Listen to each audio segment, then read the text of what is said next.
ஒரு பக்கம் பார்த்தோம்னா மீனவ நண்பன் படகோட்டி இப்பெல்லாம் நடிச்சிட்டு இருந்த எம்ஜிஆர் தான் மீனவர்களுடைய நலனுக்கும் எதிரானவராக இருந்தார் அப்படிங்கிறத வடசென்னை சொன்னது. சாரப்பட்டா பரம்பரையில் பா ரஞ்சித் ஒரு பக்கம் வந்து குடிக்கு எதிராக இருந்த எம்ஜிஆர் தான் அவங்களுடைய அதிமுக ஆட்சி காலத்தில் கள்ளச்சாராயம் என்பது காய்ச்சப்பட்டது, ஆறாக பெருக்கெடுத்து ஓடியது அப்படிங்கிறத காட்சிப்படுத்தினாரு. குதிரைவால் அப்படிங்கிற ஒரு மேஜிக் ரியலிஸ்ட் நடிப்பில் ஒரு படம். அந்த படத்துல எம்ஜிஆருடைய இமேஜ் வந்து கேள்விக்குள்ளாக்குறாங்க. அதிமுக எதிர்நிலையில் நிறுத்தி மட்டும் இல்ல, ஜெயலலிதாவை பத்தி குயின் அப்படிங்கிற வெப் சீரிஸ் சொல்லுனா அதுல கூட வில்லனாக எம்ஜிஆர் தான் இருக்கிறார் அப்படிங்கிறத நம்ம பார்க்கிறோம். எம்ஜிஆர் வந்து இன்றைக்கு விமர்சிக்க வேண்டிய ஒரு தேவையும் இருக்கிறது. ஏன் வந்து எம்ஜிஆர் வந்து இன்னைக்கு விமர்சிக்க வேண்டிய ஒரு தேவை இருக்குதுன்னா, தமிழ்நாட்டில் நடந்த பல்வேறு விதமான சமூக கேடுகளுக்கு தீமைகளுக்கு எம்ஜிஆருடைய ஆட்சி என்பது ஒரு தொடக்க புள்ளியாக இருந்தது. சாராய வியாபாரிகளை வந்து அவர்களுக்கான ஒரு அரசியல்வாதி அந்தஸ்து கொடுத்தது எம்ஜிஆர் ஆட்சி காலத்தில்.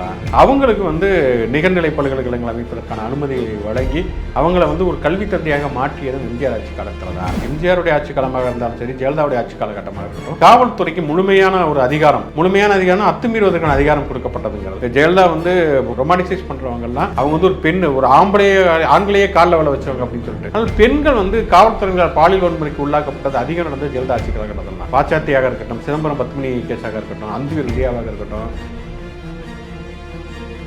அறம் நாடு பார்வையாளர்களுக்கு வணக்கம். இன்று நம்மோடு இணைந்திருக்கும் சிறப்பு விருந்தினர் பத்திரிகையாளர் சுகுணா திவாகர் அவர்கள். வணக்கம்மா. வணக்கம். இப்போ இந்த பெருவெள்ளத்தின் போது ஏற்பட்ட பல டிஸ்கஷன்ஸ் இருக்குது. அதில் ஒரு முக்கியமான விவாதமாக மாறினது என்னென்னா எம்ஜிஆர் பற்றிய பதிவுகள் தான். இப்போ இவர் வந்து பல காலேஜ்களுக்கு வந்து இடம் கொடுத்தாரு, ஏரிகளை ஆக்கிரமிக்க உதவி பண்ணார் அப்படின்ற மாதிரியான டிஸ்கஷன்லாம் போயிட்டுருக்கு. இப்போ எப்பவுமே எம்ஜிஆரை பற்றி பேசும்போது என்னென்னா, அவர் வந்து எல்லா விமர்சனத்திற்கும் அப்பாற்பட்டவர் அப்படின்ற தொனி இருக்குது. ஏழைகளின் தலைவன், இதயக்கனி அப்படின்னு ஒரு மாய பிம்பத்துக்குள்ளேயே அவர் வச்சுருக்கோமா, இல்லை உண்மையிலே அவரும் விமர்சனத்துக்கு உட்பட்டவர் தானா? இல்லை, உலகத்தில் எல்லாமே விமர்சனத்துக்கு உட்பட்டவர் தான். நீங்கள், நான், அம்பேத்கர், பெரியார், மார்க்ஸ், எம்ஜிஆர், கலைஞர் எல்லாருமே விமர்சனத்துக்கு உட்பட்டவர்கள் தான். விமர்சனத்துக்கு அப்பாற்பட்டவர்கள் அப்படிங்கிறது யாருமே கிடையாது. எம்ஜிஆரை பொறுத்த வரைக்கும் வெற்றிகரமாக தன்னுடைய பிம்பத்தை உருவாக்கி அதன் மூலம் ஆட்சி அதிகாரத்திற்கு வந்தவர் அப்படிங்கிறது தான் யதார்த்தமான ஒரு விஷயம். ஏன்னா எம்ஜிஆருடைய ஆட்சி காலகட்டத்திலேயே வந்து நிறைய விமர்சனங்கள் வந்து நிறைய பேர் நக்சல்பாரிகளிலிருந்து ஆரம்பித்து திமுகவில் இருந்து பெரியாரிஸ்டுகள் நிறைய பேர் விமர்சனங்கள் முன்வைத்திருக்கிறார்கள். ஆனால் அது வந்து பெரிய அளவில் போய் சேரலை அப்படிங்கிறத நம்ம பார்க்கிறோம். குறிப்பாக திரைப்படங்களே எடுத்துக்கிட்டோம்னு சொன்னால், திரைப்படங்கள் வந்து எம்ஜிஆருடைய காலகட்டங்களில் வந்து எம்ஜிஆரை விமர்சித்து நேரடியாக சித்தரிக்கலைன்னா கூட எம்ஜிஆர் ஆட்சியை விமர்சித்து படங்கள் வந்திருக்கிறது. கலைஞருடைய வசனத்தில் உருவான படங்கள் பாலைவன ரோஜாக்களாக இருக்கட்டும், அல்லது நீதிக்கு தண்டனையாக இருக்கட்டும், அது மாதிரி ஆர்கே செல்வனுடைய படங்கள், எம்ஜிஆர் இறந்ததுக்கு பிறகு கூட அதே மாதிரி எஸ்.ஏ. சந்திரசேகர் இவங்களுடைய படங்கள் வந்திருக்கிறது.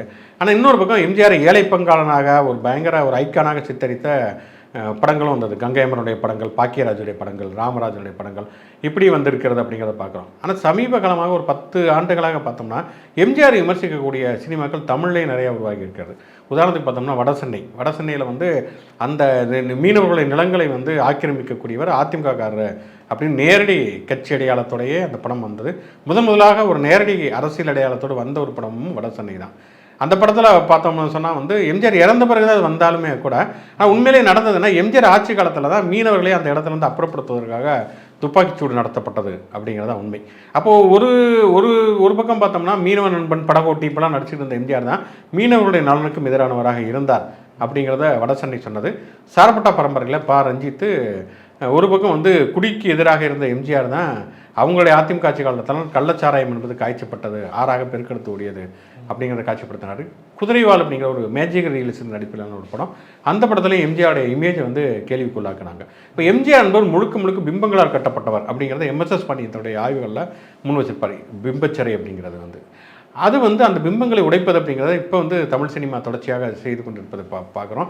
இது வந்து அதிமுக எதிர்நிலையில் நிறுத்தி மட்டும் இல்லை, இப்போ ஜெயலலிதாவை பற்றி குயின் அப்படிங்கிற வெப் சீரிஸ் சொல்லுனா அதில் கூட வில்லனாக எம்ஜிஆர் தான் இருக்கிறார் அப்படிங்கிறத நம்ம பார்க்குறோம். இன்றைக்கி வந்து எல்லாவற்றையுமே கேள்விக்குள்ளாக்கக்கூடிய ஒரு சூழல். ஏன்னா அடுத்த தலைமுறை வந்து விட்டார்கள். அப்போ அங்கே ஒரு ஸ்பேஸ் உருவாகிறது, ஒரு வெளி உருவாகிறப்ப அது விமர்சிப்பது அப்படிங்கிறது வருகிறது. எம்ஜிஆர் வந்து இன்றைக்கு விமர்சிக்க வேண்டிய ஒரு தேவையும் இருக்கிறது. ஏன் வந்து எம்ஜிஆரை வந்து இன்றைக்கி விமர்சிக்க வேண்டிய ஒரு தேவை இருக்குதுன்னா, தமிழ்நாட்டில் நடந்த பல்வேறு விதமான சமூக கேடுகளுக்கு தீமைகளுக்கு எம்ஜிஆருடைய ஆட்சி என்பது ஒரு தொடக்க புள்ளியாக இருந்தது.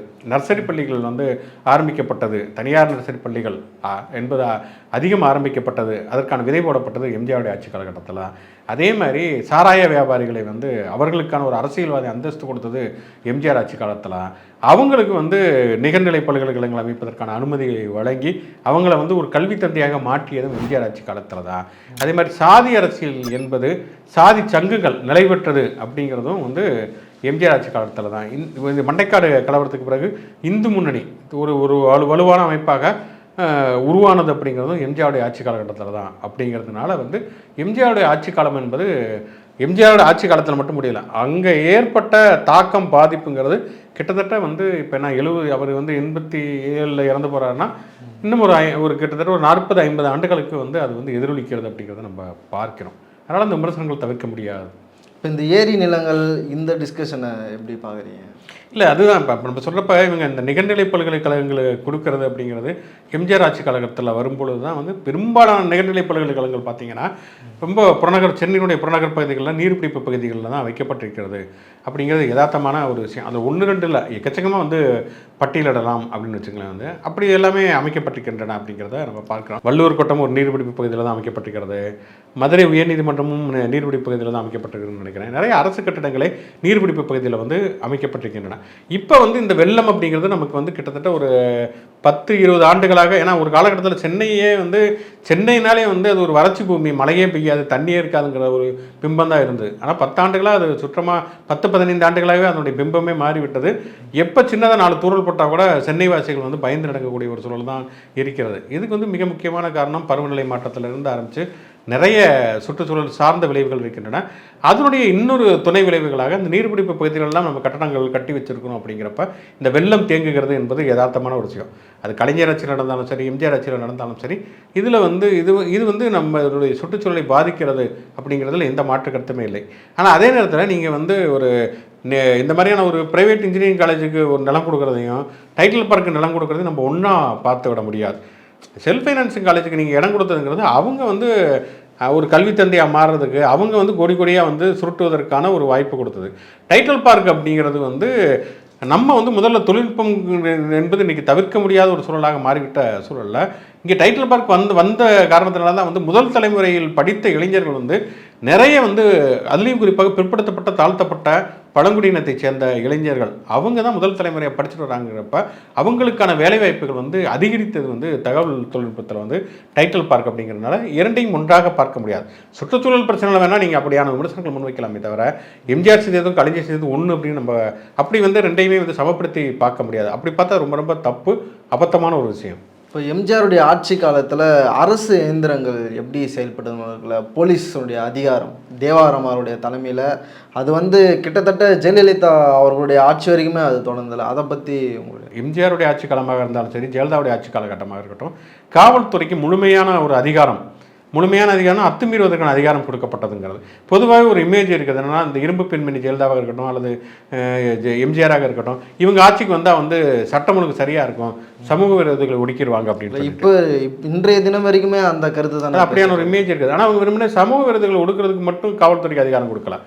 யாரெல்லாம் எதிர்கருத்து முன்வைத்தார்களோ, யாரெல்லாம் போராட்ட சக்திகளாக இருந்தார்களோ, யாரெல்லாம் மக்களுக்காக போராட்டங்கள் நின்றார்களோ அவர்களின் மீதான ஒடுக்குமுறையை வந்து கட்டவிழ்த்து விடுவதற்கு தான் காவல்துறை பயன்படுத்தப்பட்டது. நக்சல்பாரிகள் தேடி வேட்டையாடப்பட்டார்கள் எம்ஜிஆருடைய ஆட்சி காலகட்டத்தில். தேவாரம் தலைமையில் அமைந்திருக்கிற படைங்கிறது அவ்வளோ விதமான கிட்டத்தட்ட வந்து நூற்றுக்கணக்கில் ஆயிரக்கணக்கிலான இளைஞர்கள் காணாமல் போனார்கள், கொலை செய்யப்பட்டார்கள் அப்படிங்கிறத நம்ம பார்க்கணும். தருமபுரி, அரியலூர் இந்த பகுதிகள்லாம் ஜெயலலிதா ஆட்சி காலகட்டத்தில் அது இன்னுமே உச்சத்துக்கு அடைந்ததுங்கிறத பார்க்குறோம். இப்போ ஒரு பக்கம் வந்து ஜெயலலிதா வந்து ஒரு பெண்ணு, ஜெயலலிதா வந்து பயங்கரமாக வந்து என்ன சொல்கிறது ரொமான்டிசைஸ் பண்ணுறவங்கலாம் அவங்க வந்து ஒரு பெண், ஒரு ஆண்களையே காலில் வள வச்சவங்க அப்படின்னு சொல்லிட்டு.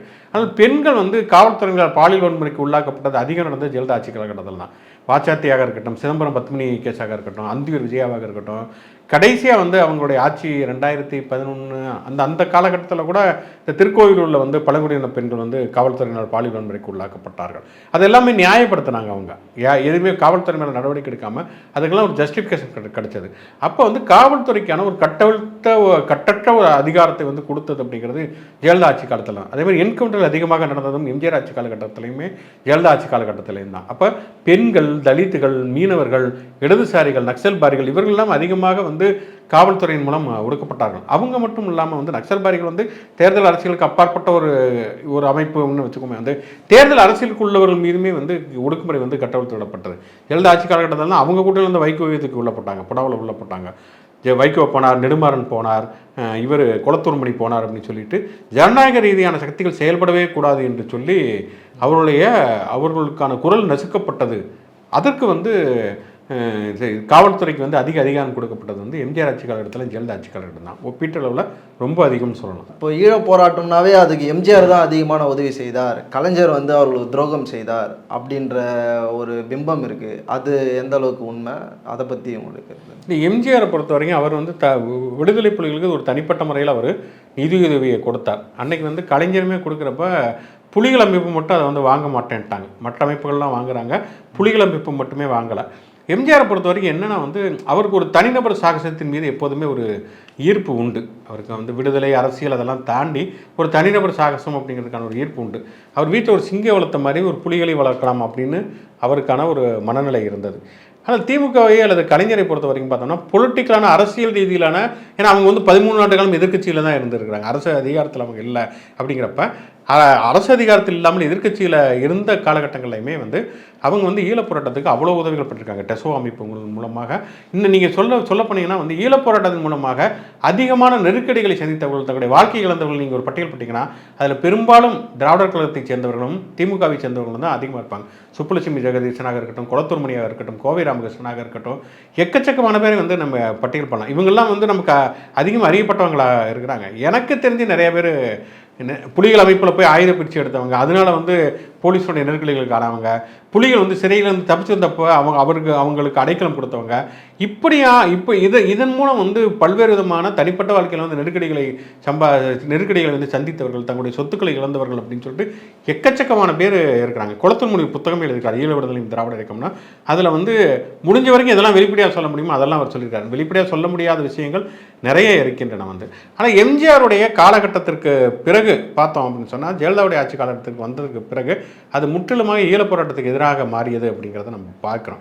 அங்கே என்னன்னா வந்து அப்போ வந்து இப்போ கலைஞருடைய ஆட்சி வரும்போதெல்லாம் எங்கேயாவது 1-2 அசம்பாவிதங்கள் நடக்கிறப்ப என்னன்னா, இப்போ விடுதலை புலிகள் ஊடுருவி விட்டார்கள், சட்டம் ஒழுங்கு கெட்டுவிட்டது, ஆட்சியை கலைக்க வேண்டும் அப்படின்னு சொல்லிட்டு ஜெயலலிதா சொல்லுவாங்க, சொல்லுவார், சுப்பிரமணிய சாமி சொல்லுவார், தினமலர் சொல்லும். இந்த பார்ப்பனிய சக்திகள் முழுக்க வந்து ஈழப்போராட்டத்துக்கு எதிரானவர்களாகத்தான் இருந்தாங்க. அவங்களுக்கு என்ன ஒரு பயம் அப்படின்னா, ஒருவேளை ஈழம் தனி ஈழம் நம்ம அமைந்து விட்டால் தமிழ்நாடு தனிநாடாக மாறிடும், நமக்கு ஏதோ பிரச்சனை வரும், நம்முடைய அதிகாரத்துக்கு பிரச்சனை வரும். ஏன்னா ஏற்கனவே வந்து இந்தியாவிலே வந்து தமிழ்நாட்டில் தான் வந்து ஓரளவுக்கு பார்ப்பனர் அதிகாரம்ங்கிறது மட்டுப்படுத்தப்பட்டதாக இருக்கிறது திராவிட இயக்கத்தினுடைய செல்வாக்கினால். இது தனி நாடாக மாறிவிட்டால் இன்னுமே நமக்கு பிரச்சனையாகுங்கிறதுனால வந்து எப்போ வந்தாலுமே அப்படியான ஒரு இது வரும். அது கலைஞருடைய அரசாங்கத்துக்கு ஒரு மறைமுக பிரஷர் கொடுத்துக்கிட்டே இருந்தாங்க வந்து. அதனால வந்து அவங்கள சில பேர்த்து கைது செய்ய வேண்டிய ஒரு சூழல் இருந்தது. பத்மநாப கொலையாக இருக்கட்டும், பல்வேறு விதமான விஷயங்களில் இருந்தது வந்து. கடைசி காலகட்டத்தில் தான் வந்து அந்த 2009 காலகட்டத்தில், கலைஞருடைய ஆட்சி காலகட்டத்தில் ஈழத்தில் மிகப்பெரிய இனப்படுகொலை நடக்கிறது. இவங்களால ஒன்றுமே பண்ண முடியலை. அப்படிங்கிறப்ப அந்த ஆயுதத்தை வந்து ஜெயலலிதா எடுத்துக்கிட்டாங்க. எடுத்துகிட்டு வந்து அதுவுமே வந்து அந்த போர் நடக்கிறப்பெல்லாம் போரென்றால் மக்கள் சாகத்தான் செய்வார்கள்னு தான் ஜெயலலிதா சொன்னாங்க. அதுக்கப்புறம் அவங்க ஆட்சிக்கு கலைஞர் வந்து முற்றிலுமாக ஒரு தமிழ்நாடு துரோகியாக சித்தரிக்கப்பட்ட காலகட்டத்தில் அந்த கிரெடிட்டை அவங்க எடுத்துகிட்டு ஈழத்தையாக அவங்க டக்குன்னு ஒன்று மாறினாங்க வந்து. இதெல்லாம் வந்து 2009க்கு பிறகு ஈழ அரசியல் பேசுகிறவங்களுக்கு வேணால் இதெல்லாம் வந்து தெரியாத செய்திகளாக இருக்கும் வந்து. 80களில் இருந்து வந்து ஈழப்போராட்டத்துக்காக அவ்வளவு தியாகங்களை செய்தவர்களுக்கு வந்து இந்த விஷயங்கள்லாம் ரொம்ப தெளிவாகவே தெரியும், ரொம்ப நீளமாகவும் விரிவாகவுமே தெரியும். வருகின்ற காலங்கள்லாம் நம்ம தொடர்ந்து இதை பற்றி பேசுவோம். அரங்கத்திற்கு வந்து பல்வேறு தலைப்பு. ரொம்ப நன்றி. நன்றி.